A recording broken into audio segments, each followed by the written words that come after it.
How's it going, guys? It's Sean here, back today with another installment of my Dare to Dream series. In this series, I take a look at some of the shoes that aren't as commonly seen on YouTube, and in today's video, we'll be talking about the Nike Air Max Lunar 90 in the Moon Landing colorway.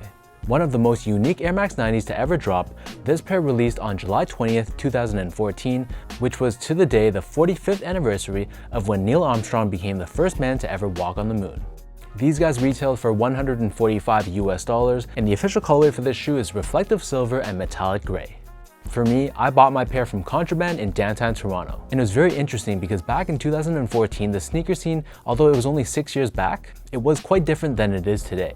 So I went about an hour early before the store opened, and it sounds crazy now knowing the resale price on this pair, but I was literally the second person waiting in line for this shoe.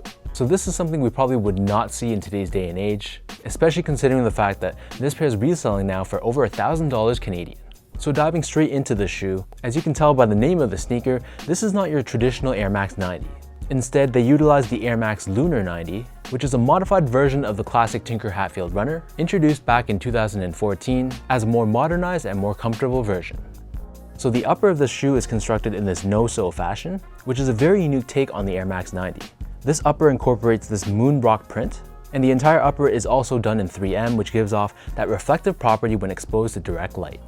So you'll see all the traditional components of the Air Max 90 sort of blend in and camouflage within this moon rock print. So we have the Nike swoosh on the midfoot of both sides of the sneaker, along with this Air Max branding towards the back end as well. On the back heel, we have this overlay with Nike Air branding, and this incorporates elements of the US flag. So we have the stars on the left foot and the stripes on the right foot.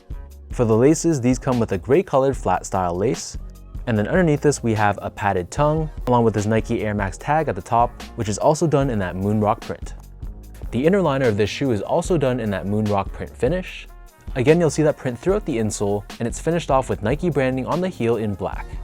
So the upper of these moon landings does away with your traditional Air Max 90 cushioning, and in its place, we have this Lunarlon foam cushioning. So Nike Lunarlon technology was inspired by footage of astronauts bouncing on the surface of the moon. And according to Nike's website, it's meant to help you defy gravity as well by distributing the force of your impact with this buoyant, responsive foam, which they call Lunarlon. So Lunarlon is a very lightweight cushioning setup, and it's housed within a high-density Phylon foam carrier, which when combined with the Lunarlon creates a very stable, very well-supportive, and soft feeling on feet. However, this would not be an Air Max 90 if it didn't have your traditional air unit within the shoe, so this is visible underneath the heel, and the air unit in this case is done in this gold color. Flipping the shoe over to the bottom, here we have your outsole of the Air Max Lunar 90. This is pretty much entirely done in this black colored rubber. However, on the forefoot, you'll see how it has these articulated grooves, which creates more flexibility and reduces the weight on the shoe as well. So that pretty much covers the Air Max Lunar 90 in the moon landing colorway. To me, from the first moment I saw this shoe back in 2014, it instantly became one of my favorite Air Maxes. There's something about this shoe that's just so out there, so unique, and so special looking. And I guess I was lucky back in the day as the shoe game wasn't the same as it is now, and I was able to grab my pair with relative ease.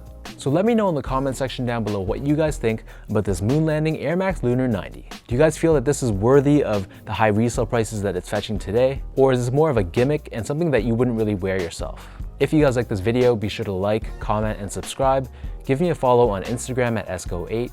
Check out my Twitter at sean.go and visit my website at seango.ca. So until next time, thank you guys so much for tuning in. Hopefully you guys enjoyed this installment of my Dare to Dream series, and until next time, I'll catch you guys in my next video.